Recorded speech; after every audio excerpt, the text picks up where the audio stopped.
is the North Carolina Food and Beverage Podcast, brought to you by Cisco. Cisco is here to help set you up for success by delivering high-quality foods, products, and services for your restaurant. Recording live to digital from the NCF&B studios in downtown Raleigh. Join us as we lead you into the kitchen, inside the bottle, and into the minds of the food and beverage industry. And now, having their lunch at the Costco sample kiosk, it's Max Trujillo and Matthew Weiss. Hello, and thank you for listening to the North Carolina Food and Beverage Podcast. I am your co-host, Max Trujillo. And I am your co-host, Matthew Weiss, and I am no home cook, ladies and gentlemen, but we have brought in some help. We have brought in the help of the accidental home cook, Ms. Bree McCoy. Hello. Hello. Thank you for having me. I'm so happy to be here. Yeah, it's great to have you in virtual studio. You're in St. Louis, is that right? Yes, we've been in St. Louis for 1 year, and we didn't know anything about St. Louis, but the food scene here is popping off. It is good. Really? Well, Danny Meyer is originally from St. Louis, so maybe he's tangentially helping out or giving back. Yeah, there's a bunch of chefs that have moved in the area from like New York and Los Angeles that are like, we're done with the fast-paced, expensive. So like they've been coming to St. Louis, and I'm happy about it. Yeah. We don't have any football to watch any longer because Los Angeles took back what was rightfully theirs. Oh. But and then why do you got to pick on the St. Louis people? What would they be called? I'm a St. Louian? St. Lucian? What are you, Bree? You know what? Yeah, what do you call St. Louis people? I just freaked out and said Cardinals because that's what everybody told me. Cardinals. You're a Cardinal. There you go. You want to know why, Matt? This all comes back to fantasy football, and our good mutual friend David Weidman and I were in a neck-and-neck battle last night, and your atrocious New York Giants. Oh, my God. Please don't talk about it. Which I thought the Raiders looked bad, but my God. Are you the worst team in the NFL right now? It certainly seems that way, at least the most embarrassing. But all I have to say is Dave is from St. Louis originally, that's right. And he and I were playing against each other, and I was up by 20 points before this horrible, pathetic game started on Monday night, and I lost by like 1.5 points. So that was great. So thanks a lot, St. Louis. That's all that means. I don't know where we go from there. That is like the most impossible segue, but here we go. Back to St. Louis. So, Bree, what is an accidental home cook, and how did this all come about? I call myself an accidental home cook because I literally never wanted to learn how to cook, and I lived my life that way. I was like, I do not cook, but I eat. That's what I bring to the table. I do the eating. Yeah. And then I got married. And my husband very quickly was like, we can't eat out every night. And I was like, who's going to feed us? What are you talking about? How are we going to eat? Did you have another career at that time, or? Yeah, I had another career, and I really loved my career quite a bit. And so I just was like, I have other skills and passions that I bring to life. What were you doing at the time? I was working for a nonprofit, and I was on their digital marketing team. And I just loved it so much. And I loved my team. I loved the work. Yeah. And I was like, this is what I want to do. And it's interesting, too, because I come from a really long line of amazing home cooks and bakers. And I still I didn't pick up on any of it growing up. Around like my mom at the table, I was like, again, I will wash the dishes happily. And so Jeremy was like, why don't we just learn to cook? And I was like, that's a bad idea. So what were your processes? I read a little bit about you, and it looked like you started using cookbooks as a means to an end to start the understanding of being a chef. Yes. I remember I went to my local bookstore, and I was like, I'm just going to grab a cookbook. I grabbed Cooking Light because I thought it meant light cooking, like less cooking. And it took a few recipes for me to realize this means healthy cooking. Oh, yeah. Okay. I just started cooking through it, and I fell in love with it pretty quickly. I was like, oh my gosh, I think there's something about cooking that it was like you're checking off, you're creating something within 30 to 45 minutes, and you can check it off and you're done. Yeah. And I was like, oh, I like this a lot. You have that like immediate sense of accomplishment. Yeah. That's one of this is not a football reference, but somebody I listened to who's a football expert was saying how he likes those checkoff things. And so one of the things that he loves going to do is grocery shopping, because you feel like when you go to the grocery store, you've immediately checked off the list and you feel rewarded because you've accomplished something. It's a very immediate gratification. Yeah. Yeah, immediate. That's so true. Yeah. That's how I felt every night. I was like, check. And mind you, I was not a good home cook in the beginning. Yeah. I wasn't like a prodigy where it was like, oh my gosh, who knew she could make like filet mignon the first time ever touching a steak. I was still burning everything. I was over salting everything, but I was like, I like it. So let me learn it a little bit more. And so that's when I would watch Food TV Network, YouTube, more cookbooks to really learn more about this art of cooking. I will say though, there's something in your mistake of cooking that leads me to think that you are a good cook. And that's the fact that you oversalted something. True. If you were constantly undersalting someone I live with in my family, then I'd say it's like this fear of flavor. It's like this fear of pushing the limits of what you're trying to do. And that's what a lot of times we do in the culinary and even in the beverage world is let's express this, let's push this out. And as the great Eric Montagny, who is a previous chef on the show and worked with me at Standard Foods, would always say, remember, salt, you're not salting something to taste the salt. You're using salt so that it expresses the flavor of the product that you're putting on there. Like salt pulls out the flavor of the carrots, of the potatoes, of the beef, of the shrimp or whatever it is. And so I think even by accidentally oversalting meant you understood some of the general tenets of making food, and all you had to do was just reel it in a little bit. Oh yeah. Yes, that's a great point, because I think a lot of new home cooks, it's easy to go the opposite direction, like not salt enough. And I talk about that in the cook's book where I'm like, think of salt as it makes a tomato more tomatoey. It makes a potato more potatoey. Like it literally is just putting a spotlight on that food and elevating its own flavor. And that is a hard lesson to learn as a home cook, because I think people have had bad experiences with over salted food. And so they immediately think no salt. Right. Yeah. Pull it back. Well, and you seem relatable, which is like to a person that doesn't have ego in the kitchen, or to someone that, I mean, it would be different. We have local chefs here that have written cookbooks and they're great.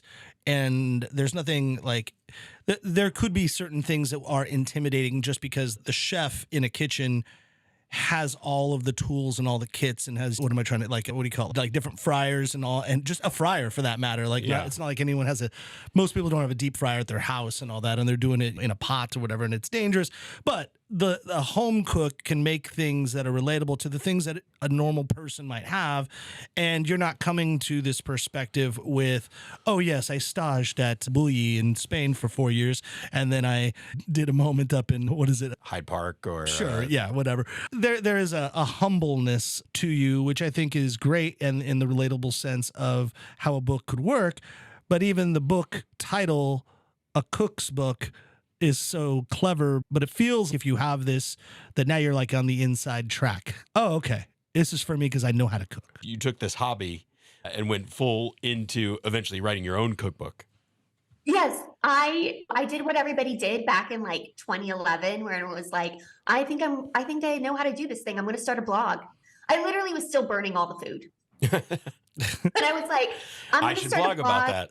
Yeah. And it originally started out as documenting my failures and being like, whoa, guys, baking soda and baking powder are not the same thing. I learned this last night. Let's talk about it. Yeah. And so that was really where it started.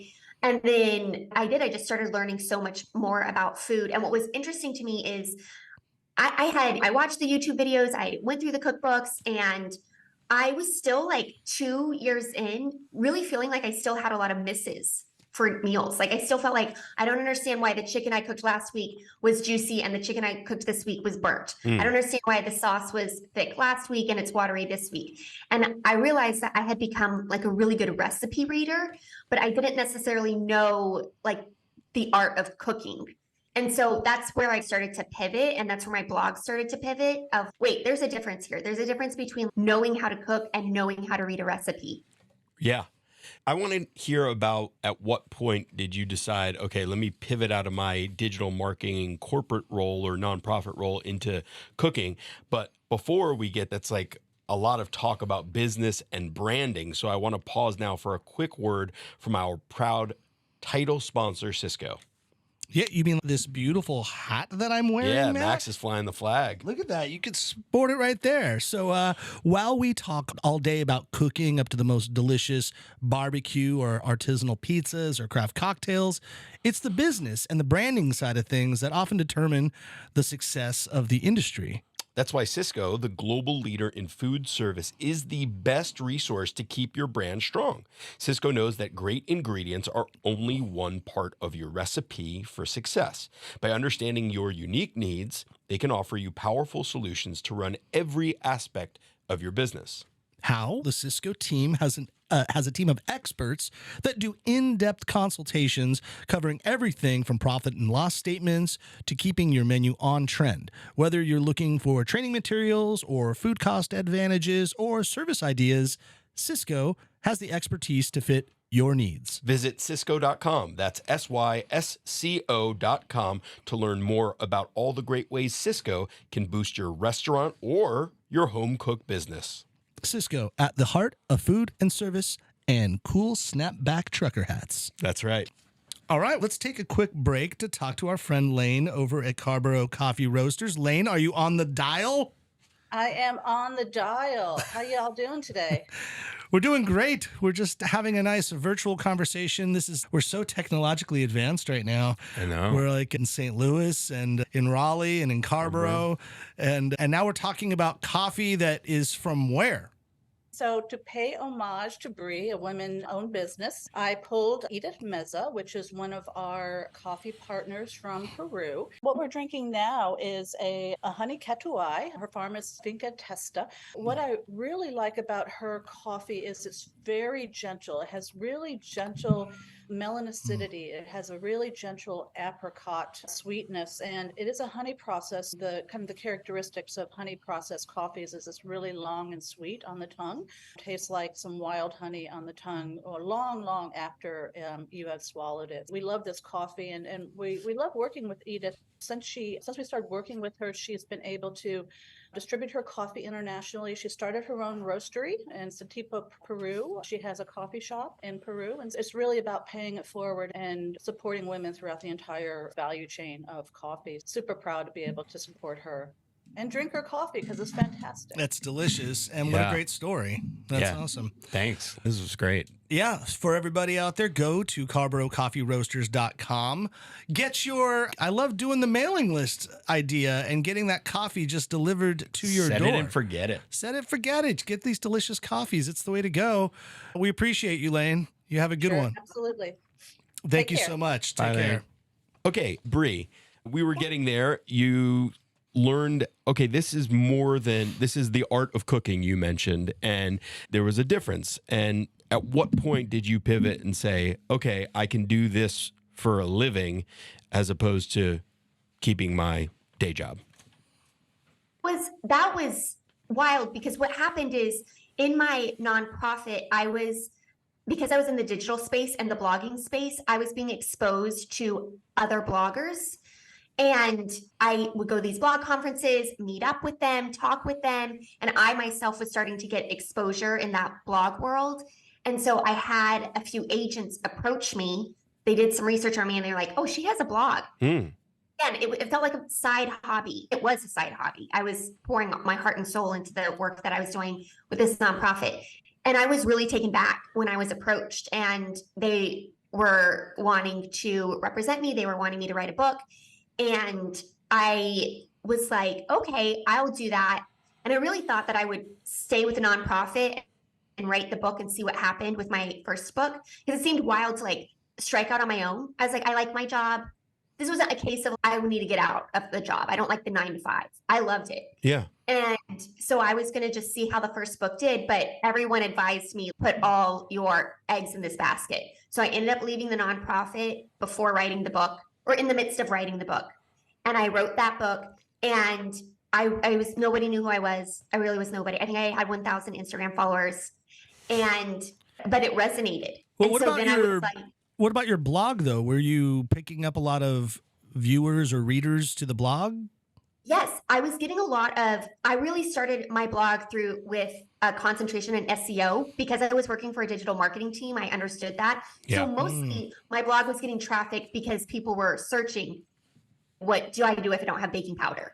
Or like, how do I sharpen my knives? I was doing like really SEO targeted posts. And so that was growing. And that's also what got me a book deal, is like seeing that there was growth on the site. And then the book gave me credibility. And my first book was more like a food memoir. Like, why do I love cooking? Why do I love bringing people to the table? And I thought that was just going to be my path. But after the book came out, people started reaching out to me and being like, can you teach me how to cook? Because that book mentioned briefly, like, I had to teach myself how to cook. But the focus was like, let's bring people to the table. Yeah. And I was like, what do you mean teach you how to cook? It was like I was like, no, we're talking about like the table and what happens at the table and hospitality. And it was right around then is when Instagram released their like Instagram stories. And so I was like, I'll just get on Instagram stories and show people, how do you know if your knife is sharpened or not? How do you know how to sear a chicken? And from there, that's what I realized, that's what everybody was really resonating with. And so that was a pivot also, because I was like, I thought I was going to focus on hospitality and give you some recipes. Chef Mirwan Arani said on a previous episode, it's solve the problem for your people.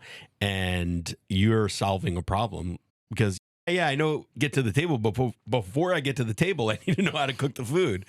And it just reminds me in our own personal experience, like this is an audio blog and now we have the video part of it. But Max put up a video recently with a relatively locally well-known chef, a James Beard Award winner. And the first part was a question about, it had to do with how do we have a business in downtown Raleigh. And that video, for our intents and purposes, is like viral because it was asking a question that probably many people are wondering. Yes. Yeah, that is so true. Sometimes it's easy to take things for granted. Of course, you know how to peel garlic. Yeah. Or, like, I would just think you know that. You Right. know that. And it's like, why? So I really had to dig into 26-year-old Brie. I was like, Brie did not know that. Yeah. And she did not know like a pinch of salt. A recipe called for a pinch of salt, and I pulled out my tablespoons and I was like, where's the pinch? I did not know. Yeah. I was like, what are you saying, a pinch? Is it a Brie size pinch? Is it my dad's size hand? I just didn't know anything. And so I went back to her and was like, what did she know? She knew nothing. Let's start there. So let's take that, not to put you on the spot completely, but this is your realm, you know this. What would you say to a 26-year-old Brie, or to someone that is like, let's say it differently. Matt is learning how to cook, and he's actually getting better. He said the word spatchcock like 3 times recently, and so because he knows that word, Love it. but he was spatchcocking a sausage, so I don't know what that meant. I'm kidding, but so what would you say to a relatively young Matthew Weiss over here, who obviously knows a ton about food and even more about wine and liquor and all this, and he wants to step his game up? What would you, as far as just knowing like physically having things in your kitchen or in your kitchen tool belt, what are things that he should have? Like actual Appliances or certain types of knives, certain types of gear. What would he need to stock himself up so that he could be ready for success?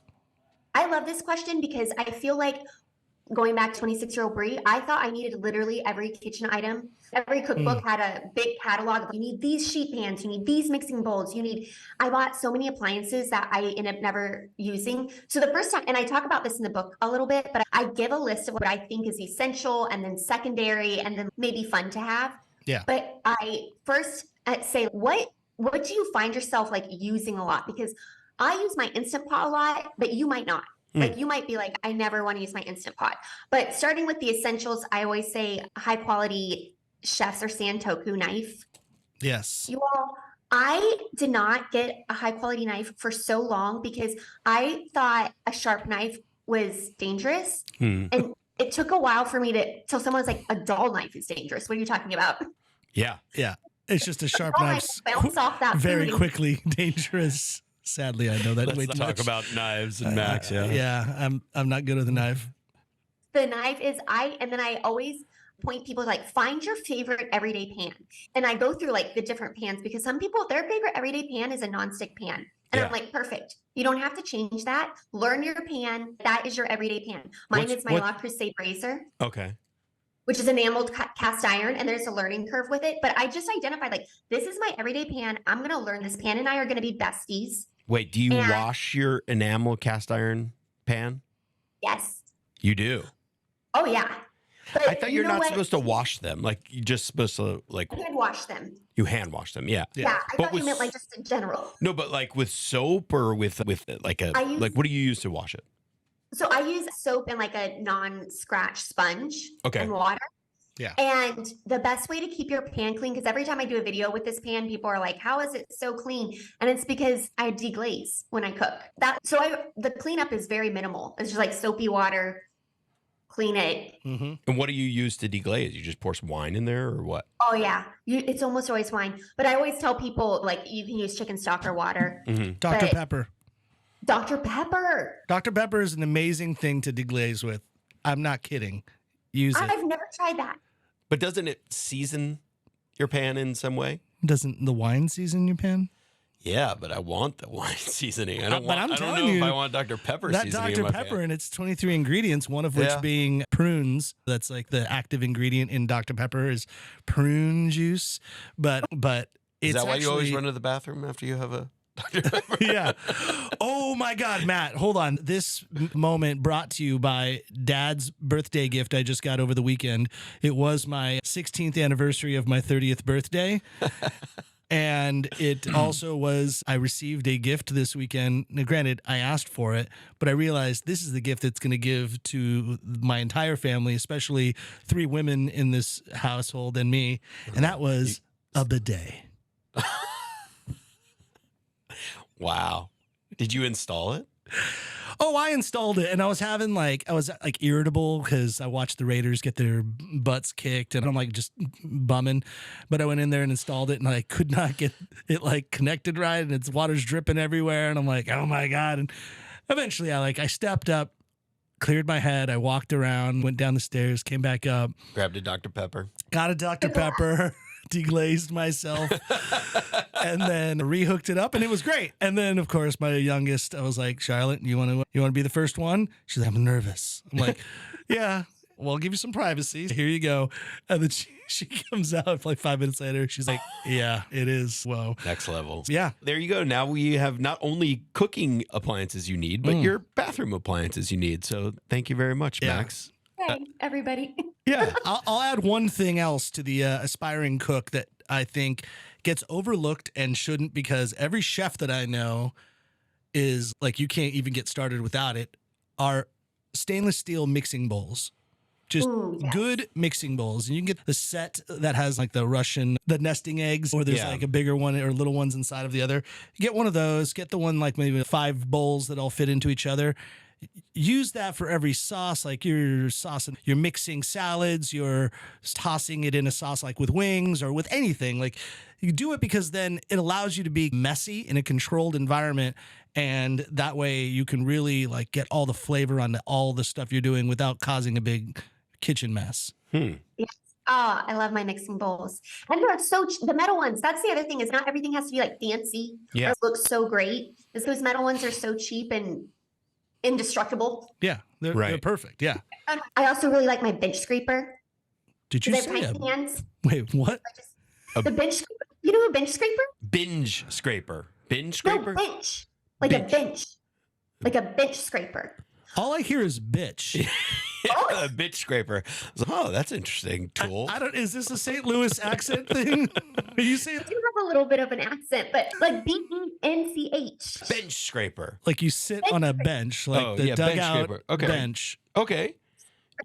That- Because I was about to say this is highly inappropriate. Highly. No, relatable, humble, home cook Bree coming Yes. in. yeah, I just gotta get those bitches off my stuff. Scrape them bitches out of here. Jeez. Oh my God. All right. Man. All right, let's bring it A back. bench scraper. Yeah. What do you use that for? People use it like for dough Okay. to cut their dough, but I use it to pick up. If I've chopped all my veggies and I'm ready to get them into the saute pan, Yeah. I just scrape it up from my cutting board, drop them in. There's a mess on the counter that I've made with like peels and everything. It just is it's like a gatherer. Yeah. Yeah, I'm like sold. it could be plastic or it could be metal, or I've used like a Mezzaluna. Those are like it's like it's a Mezzaluna, a half moon, right? And then it's got a flat edge so you can scrape whatever you're chopping across the board and then pick it up and throw it in the bowl. Yeah. Or a bitch scraper, whatever you want to call it. Whatever you want to yeah. We've rebranded it. I think we have a new NCF&B some gear. You get your NCF and NCF and bitch scraper. Oh, this is the best. It's going in your next cookbook. Yeah. Oh my God. We're having too much fun. Let's keep the fun going, but I want to get deeper into the book and give me like a, for instance, or maybe there had to have been a recipe or something that really was the catalyst for you saying, all right, this is why I'm going to write this book. Cause people should know how to make this. What was that? Yes. It's my creamy chicken piccata.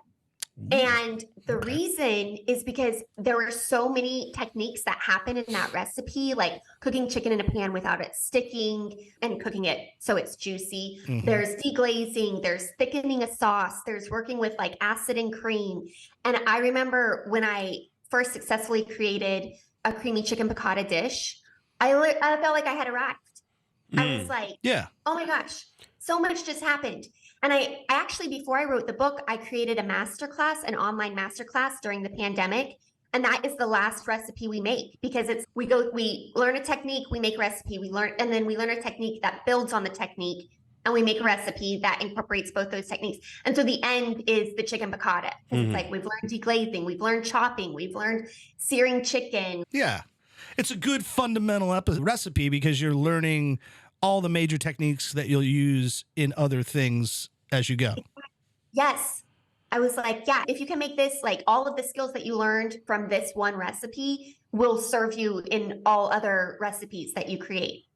Bree, we're talking about your newest cookbook, The Cook's Book. Yes. Yes. Yeah. The Cook's Book. Yeah. That's why it's like, I like the implication of, and it's such a clever but obvious name right in front of you. Like everyone that didn't write that book, The Cook's Book, is reading this and going, oh, are you kidding me? It was right in front of me the whole time. Simplest things. It's taken this long for someone to come up with a cook's book, but yeah. So I guess, yeah, now that we know that, but now it's established. What's the idea of that? Is it referencing people that already know a little bit about the kitchen, or how much level of expertise do you need to have to get yourself into the cook's book? When I wrote this proposal, I was positioning it for new home cooks, people who are like new to the kitchen, very much digging back into that 26-year-old Bree where she knew nothing. But I've had very seasoned cooks reach out to me and be like, I didn't know there was a difference between my salts, or I didn't know that acid reacts with like dairy this way. So I've found that so many people have enjoyed it. And I think the reason that seasoned home cooks are also enjoying the book is because I think it goes back to where I started with my cooking journey. I just was reading a recipe. And so when you read a recipe every night for 10, 15, 20 years to feed your family, you would of course consider yourself a seasoned home cook. But I think what's happening is they're reading this book and being like, no one broke it down for me though, like that. Like I didn't understand why chicken would or would not stick to a pan. I just knew this is what I should do sometimes. Yeah. I got like excerpts out of your book where it felt like you were, to blend a phrase, you were teaching someone how to fish rather than just giving them the fish, but more like you were teaching them the technique that could be utilized across other platforms, which is really, that's the essence of trying to be a good cook, right? Is to just understand how to move in the kitchen and know that technique. Yes, because I think one thing that I teach in the book is joy and confidence in the kitchen are the like cornerstones. Like you can find joy and confidence in the kitchen as a home cook. And with confidence, the reason that I'm teaching the techniques is because I don't think we're ever going to reach a level of like perfection in the kitchen. That's just not attainable when you're cooking as home cooks are cooking as many meals as they are. But with confidence, when you know what's happening, okay, I know why my chicken is starting to burn, you can pivot. Or I know why my sauce is tasting too salty or under seasoned. Like when you know the reason behind it, then you can pivot and say, instead of where I was at, where I was like, this is too salty, I'm throwing it out. Instead of being like, okay, this butternut squash is really salty, I'm going to turn it into a bisque and I'm going to add some cream and I'm going to I can save this. I know how to pivot with this recipe. Yeah. That's smart. I'm wondering, we left Jeremy off way earlier in this story, and I'm wondering, where did he play into this? Did he eventually join the journey with you and learn how to cook, and then at some point you just took it from him? Or is he the guinea pig in your teaching the 26-year-old self or the novice cook on how to cook? Yes. So he joined in with learning to cook with me. I took off faster than he did because I worked from home at the time. Oh, okay. So I was like, you're coming home too late. I don't got time to wait. I got to eat. I'm sure he was really upset about that. Oh, so you're just going to take on the cooking. It's really sad. So sad. So yeah, he was so supportive of he's been so supportive of my cooking and my blogging. He was one of the people that were like, you got to quit your job and you go all in on this. And so it's been really fun to have his encouragement and support, because I would have probably been like, I don't know what I'm doing. No, that's got to be a benchmark if you're going to do anything like this. If you don't have the support from your significant other or even just your close friends, you're like, why would I spend all my time doing this? I got to ask you, in looking through some of the pages you have, this is something, we are the North Carolina Food and Beverage podcast, and Matt and I have spent most of our professional careers on the beverage side of things, and you do have the beginner's bar cart, 4 guide principles to always being cocktail ready. So now you're talking to 2 pros over here without us being totally intimidating and cocky, although that's the way it'll finish. What are you going to tell us that we don't already know? I'm kidding. Well, probably nothing. What are you talking about? I'm kidding, but what are those 4? What are those 4 principles? What are the things we need to have in that beverage bar cart? Okay, so the beginner's bar cart, it started in the pandemic also, because people were like, I need to learn how to make cocktails at home, and I was like, okay. Again, I was like, I want to teach you. I don't want to just say have these liquors on hand or here's a recipe. So I taught first of all, what liquors do you like? Just because everybody has bourbon, if you don't have bourbon, don't get a bottle of bourbon. So identify the liquors you like. Do you like gin? Do you like tequila? Do you like mezcal? Then I talk a lot about making your own simple syrups, because that's such a game changer in a cocktail. It's like, here, it's so easy. And here's all the different iterations you can have with a cocktail. I teach just some of the simple tools that people can have. We don't need to go crazy here. We can have a shaker, maybe a muddler, a strainer. Yeah. And then I take them through, here's how you can make this cocktail. Here's what this cocktail teaches you about liquor or about a mixed drink. And I put that out. It was actually a blog post at first, but it went a little crazy. And so I was like, got to put it in the book, because again, I'm like, the home cook probably would like to know when they want to know how to make a nice margarita when they're having company over. I think that's a great idea, and have those essentials. I would have that extra bottle of bourbon and hide it in the corner, though, because for you, just for the person that comes over, because remember, in hospitality, it's not all just about you. You got to figure out like you got to have things available for everyone. I think in the pandemic, nobody was coming over, right? Oh, yes, that is true. Thank you. That makes sense. A good point. That is a good point. Like this weekend, we had the Hoyles, and you'll know Brian because he's the opener of the show with the great big voice, and his wife Mandy. They came over for my birthday, and to their credit, they brought over mixers, and they brought over a pina colada mixer, and she's, I know you have rum, so if you want to knock these out, I didn't want you to slave over the bar making drinks on your birthday, but I also know you enjoy doing it. And I'm like, yeah, I'll do that. So I was making pina coladas, but I can't just be simple and put the mix in. I was like, I can't do it in my bones, but I did use the mixer as my base. But so this is just my little pro tip to anyone that doesn't need to be a cocktail maker or have even experience doing it. But I looked at my refrigerator and I thought about what we were eating, which was just hot dogs and bratwursts and all that. We had a sausage party. And we had chai concentrate, and we also had apple cider. And I took fresh lemon and lime because you need the proper acid. Even though those mixers, those pina coladas, they're not going to have real acid. I just squeezed a bunch of lemons and limes, put a bunch of ice in the Vitamix or the Vitamix, and then put my rum in there. Shout out to Instill, North Carolina, Instill Beverage out here in North Carolina. And then, yeah, little chai goes a long way, that spice. And so I made like a autumn pina colada, a pina falata. I think that's what I called it. And it was delicious. If you like pina coladas. Yeah. And your name is Lola Falana. That's an old reference for really old people. But that was delicious. So that's something you could do. I love having all those basics to things, but then just flip something on its ear. I think, who has chai syrup in their fridge? Don't you always have cold brew in your house? I have cold brew, yeah. But You could have done that. You could have put cold coffee into the pina colada and delicious. Works, yeah. Yeah. See, you're already mixing, Matt. I'm already mixing. Okay, back to the cooking part, though. I want to know with this cookbook, if I and Max hyperbolizes a little bit. I've cooked a couple of dishes here and there. If I'm making a creamy chicken piccata, because I want to make that, can I just look at this recipe and read it from the beginning and follow along and be able to execute this dish, or do I need to go back and learn the techniques? I would say that you could, because of the way I write the recipe. And that's some feedback that I've gotten, is that I try to be instructional in the recipe. And so that if someone does pick up the book and says, I'm not walking through this book like it's a textbook.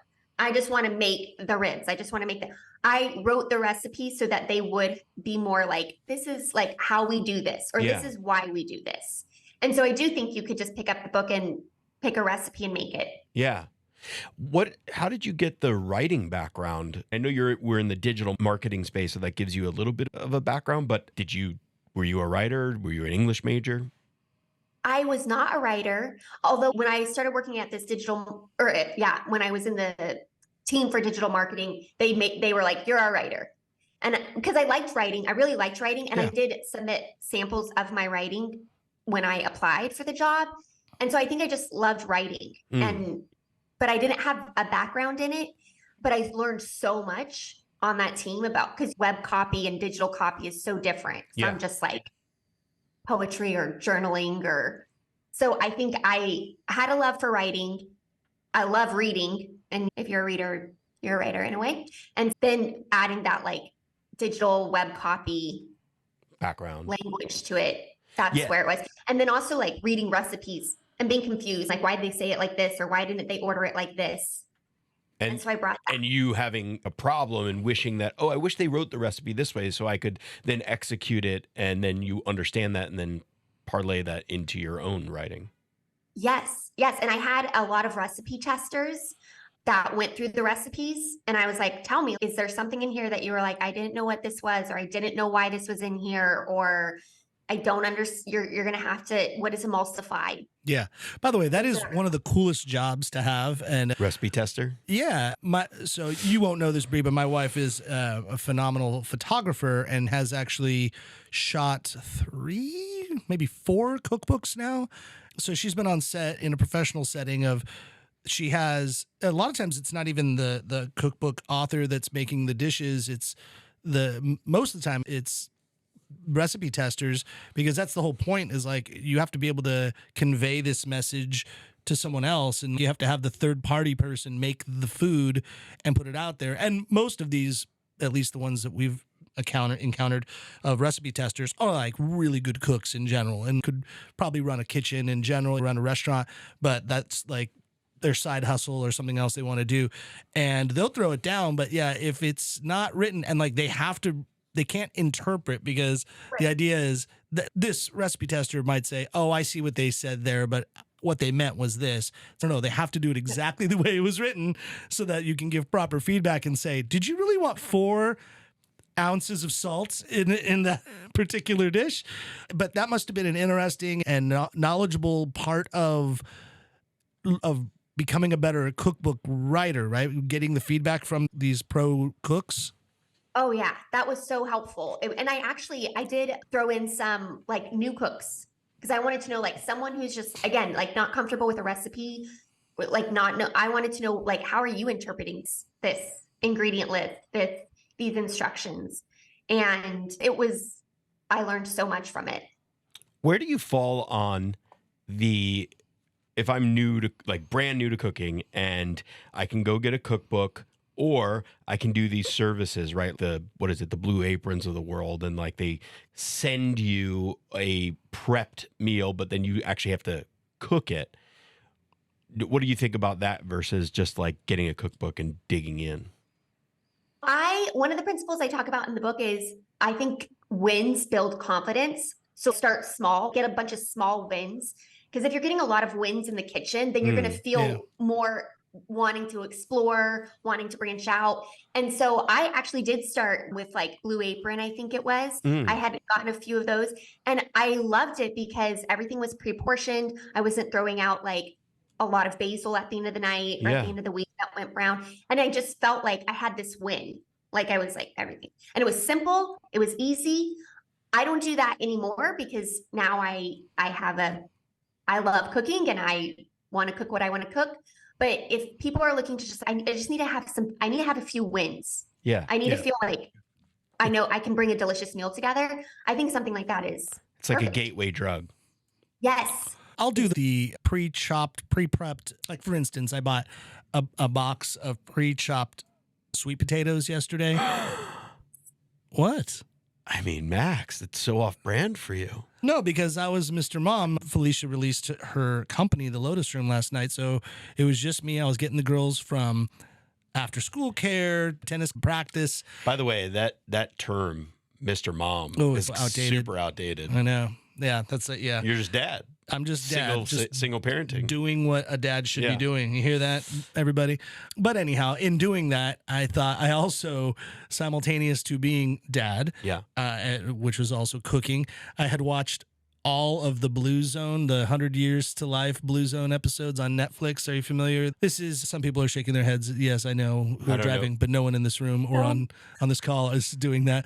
On Netflix, there's like a 4-part series, and it's Keys to Living to 100. Okay. And the author was like a National Geographic writer, reporter, but he's like very active.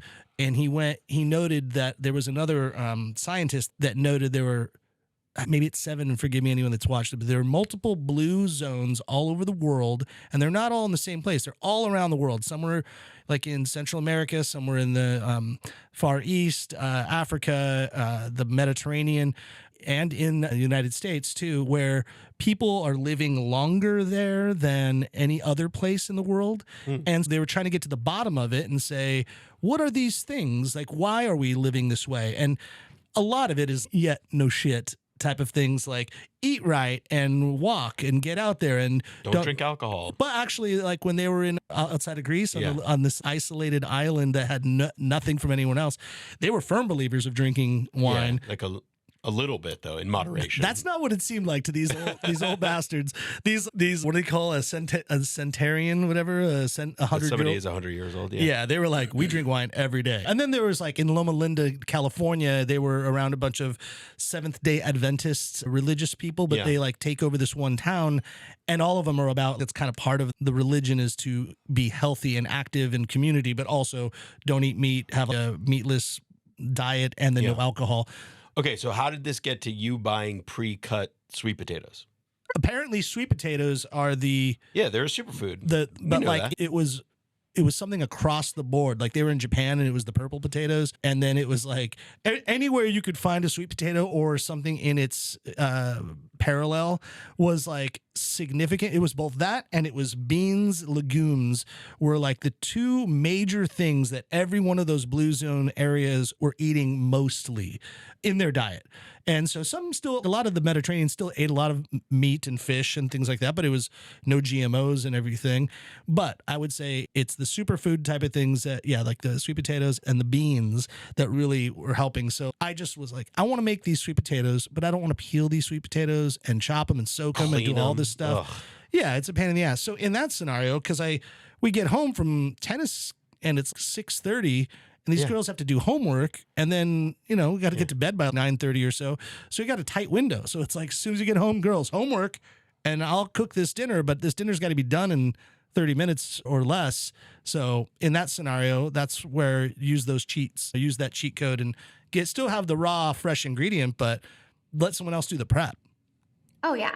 Heck yeah. Do you have recipes like that, or like your blogs that focus on really quick prep meals?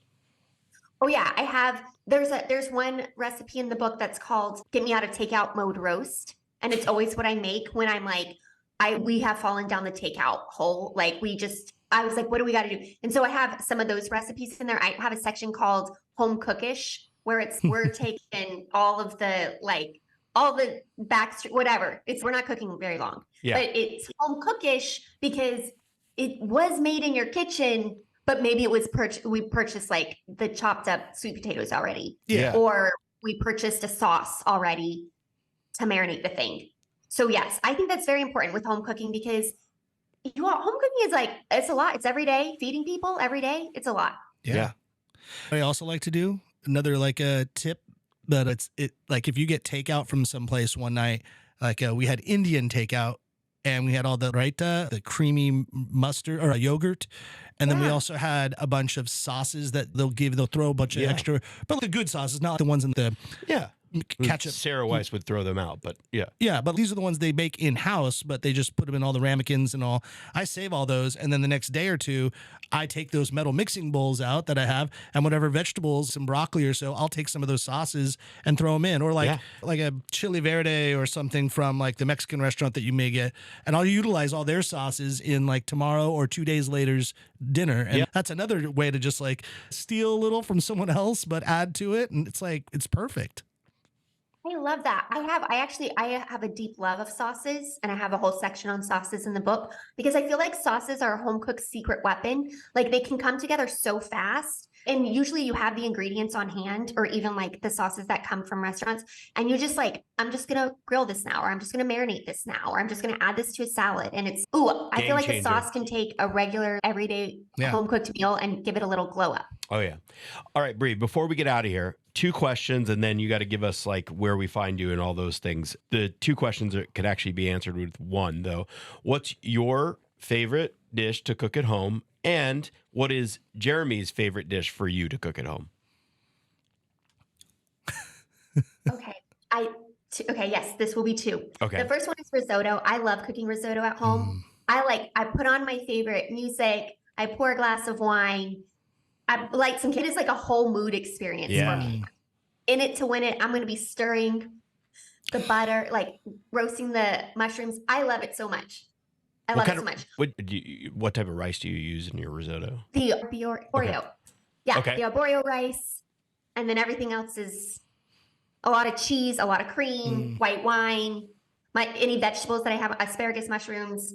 Oh, a little balsamic glaze to finish it off. Sounds delightful. I love it. I got to make that tonight now. Jesus. Oh, so good. Oh, it feels like, I don't know. It feels like self-care. Like I just feel like this is what's happening. The smells, everything.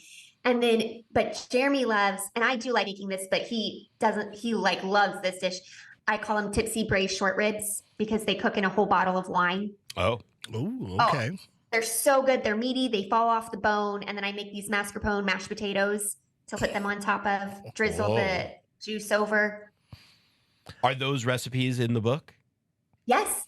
Tipsy braised short ribs, and then creamy Parmesan risotto. Okay.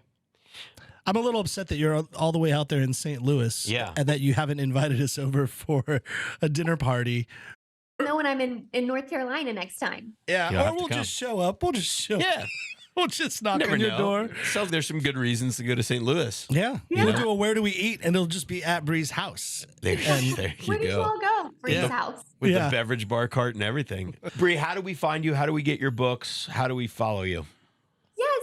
I am most active on Instagram at Bree McCoy, BRIMCKOY. McCoy is spelled with a K. We don't know.